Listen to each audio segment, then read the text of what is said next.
तो फजर तक बात पहुंच जाएगी। लेकिन हम इतना लंबा ये मौजू आज नहीं करेंगे। इसके कुछ मुंतखबात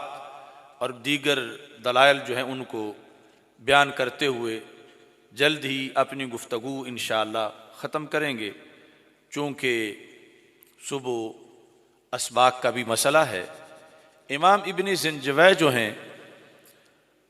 ये 395 हिजरी में इनका विसाल हुआ। वो बड़े पुराने आइम्मा में से हैं और इनको हाफिजुल हदीस कहा जाता है और इमामुस सुन्ना कहा जाता है। और अपने अहद में इन्होंने रवाफिज के रद में सबसे बड़ा इवार्ड हासिल कर रखा था। शायद आज स्टेज पर इस वक़्त में, इस सदी में तो पहली बार इनका नाम लिया जा रहा हो। इनकी ये किताब पहली बार छपी है और इसमें इन्होंने बड़े हक़ाइक़ को दोबाला किया है। सैयदना सिद्दीक़ अकबर रज़ी अल्लाह ताला अन्हु नबी अकरम नूर मुजस्सम शफ़ी मुअज़्ज़म सल्लल्लाहु अलैहि वसल्लम ने एक मौका पर सहाबा किराम रज़ी अल्लाह ताला अन्हुम के सामने अपने एक ख्वाब का तज़किरा किया। इमाम इब्न असाकिर ने तारीख़ दिमश्क के अंदर उसका तफसील से ज़िक्र किया और इसके अलावा दीगर भी बहुत से माखज़ में वो हदीस शरीफ जो है वो मौजूद है। जिल्द नंबर 39 में, जिल्द नंबर 39 इसके अंदर वो हदीस शरीफ जो है वो मौजूद है कि रसूल अकरम नूर मुजस्सम शफ़ी मुअज़्ज़म सल्लल्लाहु अलैहि वसल्लम आपने एक मौका पर सहाबा किराम रज़ी अल्लाह ताला अन्हुम गुफ्तगू करते हुए फजर के वक़्त ये फरमाया, रईतु क़ब्ल अल-ग़दा कन्नमा उतीतुल मक़ालीद वल मवाज़ीन, कि आज फजर से पहले मैंने देखा कि मुझे कुछ चाबियां दी गईं, गोया कि मुझे कुछ चाबियां दी गईं और कुछ तराजू दिए गए। फ़अम्मल मक़ालीद फ़हाज़िहिल मफ़ातीह, जहाँ तक मक़ालीद का मतलब है तो वो ये चाबियां हैं। व अम्मल मवाज़ीन फ़हाज़िहिल लती ताज़िनून बिहा, मवाज़ीन से मुराद ये तराजू हैं, यानी तुम अपने उर्फ में ऐसे सहाबा जिनसे चीज़ों को का वज़न करते हो। फरमाया जो तराजू मैंने देखे, फ़वुदिअतु फ़ी इहदल किफ़्फ़तैन व वुदिअत उम्मती फ़ी उख़रा फ़वुज़िनतु फ़रजहतु बिहिम, उस तराजू के एक पलड़े में मुझे बिठाया गया और उस तराजू के दूसरे पलड़े में मेरी पूरी उम्मत को बिठाया गया, और जब वजन किया गया फरजहतु बिहिम, मैं अकेला अपनी पूरी उम्मत पर भारी था। यानी पूरी उम्मत जिसमें खुलफाए राशिदीन भी हैं, अशरा मुबशरा भी हैं, अंसार मुहाजिरीन भी हैं, गौस कुतुब अब्दाल भी हैं, शुहदा उब्बाद जुहाद सब हैं। रसूल पाक सल्लल्लाहु अलैहि वसल्लम फरमाते हैं, सुम्मा जी अबी बकर, उसके बाद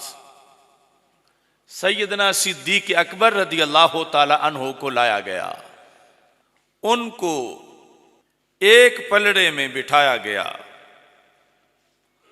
और उनके अलावा जो मेरी पूरी उम्मत थी उसको दूसरे पलड़े में रखा गया, जिनमें खुलफाए राशिदीन में से 3, अशरा मुबशरा में से 9, सारे अंसार मुहाजिरीन, बाकी गौस कुतुब अब्दाल, मुजद्दिदीन मुज्तहिदीन, पूरी उम्मत के औलिया सारे दूसरे पलड़े में रखे गए। तो रसूल पाक सल्लल्लाहु अलैहि वसल्लम फरमाते हैं, अब जब वजन किया गया, फवोजिना फवाजाना हम, मेरे अकेले अबू बकर पूरी उम्मत के बराबर तुल गए। यानी सैयदना सिद्दीक अकबर रदी अल्लाह ताला अन्हु रसूल पाक सल्लल्लाहु अलैहि वसल्लम वाले पलड़े में, यानी सरकार के बाद जब सिर्फ सैयदना सिद्दीक अकबर रदी अल्लाह ताला अन्हु को एक पलड़े में रखा गया और दूसरे पलड़े में सैयदना उमर रदी अल्लाह ताला अन्हु भी हैं, सैयदना उस्मान गनी रदी अल्लाह ताला अन्हु भी हैं, हजरत सैयदना मौला अली रदी अल्लाह ताला अन्हु भी हैं, बाकी अशरा मुबशरा भी हैं, बाकी अंसार सारे हैं, बाकी मुहाजिरीन भी हैं, हाफिज कारी आलिम मुहद्दिस मुफस्सिर फकी, सारी क़यामत तक की उम्मत के इबादत गुजार तहज्जुद गुजार सारे मौजूद हैं। तो ये हैं हजरत सिद्दीक अकबर रदी अल्लाह ताला अन्हु कि अकेले ही इन सब के बराबर पूरे उतर गए। इससे आप अंदाजा लगा सकते हैं कि सैयदना सिद्दीक अकबर रदी अल्लाह ताला अन्हु की अफजलियत, असबकियत और अव्वलियत, उसकी कितनी जिहात हो सकती हैं, कितनी वजूहात हो सकती हैं और कितने खसाइल और फजाइल की बुनियाद पर उन्हें रसूल पाक सल्लल्लाहु अलैहि वसल्लम और दीगर अंबिया किराम अलैहिस्सलाम के बाद अज़ अंबिया इंसानों में सबसे ऊंचा मर्तबा व मकाम अता फरमाया गया है। हजरत सैयदना मौला अली रदी अल्लाह ताला अन्हु, आपने इस हकीकत को जिस अंदाज में बयान किया, इजमालन खाके के अंदर उसको भी जिक्र करना चाहता हूं। अल मोजमुल औस्त के अंदर हजरत मौला अली रदी अल्लाह ताला अन्हु का ये फरमान मौजूद है कि हजरत मौला अली रदी अल्लाह ताला अन्हु, इसमें हदीस नंबर 7168 है और मोजमुल औस्त की जिल्द नंबर 5 है। इस जिल्द नंबर 5 के अंदर ये अल्फाज हैं, बड़े तारीखी और कीमती अल्फाज। मुकम्मल सनद के बाद सिला बिन ज़ुफर कहते हैं, काना अलीयुन रदी अल्लाह ताला अन्हु इज़ा ज़ुकिरा इंदहु अबू बकर रदी अल्लाह ताला अन्हु काला अस्सबाक तज़कुरूना, कि जब भी हजरत मौला अली रदी अल्लाह ताला अन्हु के पास सैयदना सिद्दीक अकबर रदी अल्लाह ताला अन्हु का जिक्र होता तो आप फरमाते, वो अबू बकर कि जिनका हमेशा ही पहला नंबर होता है। सबकत लेना, इसमें मुबालगा का सीगा कि वो अबू बकर कि जिनको कोई पीछे से जाके किसी नेकी के मैदान में भी पा नहीं सकता, कि वो जो हमेशा ही आगे होते हैं, जो हमेशा ही सबकत ले जाते हैं, जो हर वस्फ खास खूबी फजीलत कमालात मनाकिब में नेकी के मुख्तलिफ मैदानों में जिनको पीछे से दौड़ के कोई पकड़ नहीं सकता, जिनको रब्बे जुल जलाल ने हर मैदान में सबकत दी। गोया कि हजरत मौला अली रदी अल्लाह ताला अन्हु के नजदीक हजरत अबू बकर सिद्दीक रदी अल्लाह ताला अन्हु का दूसरा नाम ही सब्बाक था, कि पहले नंबर वाला, सबकत वाला, आगे निकल जाने वाला, कि और कोई उन तक पहुंच नहीं सकता। इसीलिए ही आप फिर कसम उठा के कहते थे, वल्लज़ी नफ्सी बियदिही, मुझे उस रब की कसम जिसके कब्ज़ा कुदरत में अली की जान है। मौला अली रदी अल्लाह ताला अन्हु फरमाते हैं, मस्तबक़ना इला खैरिन क़त्तु इल्ला सबक़ना इलैहि अबू बकर।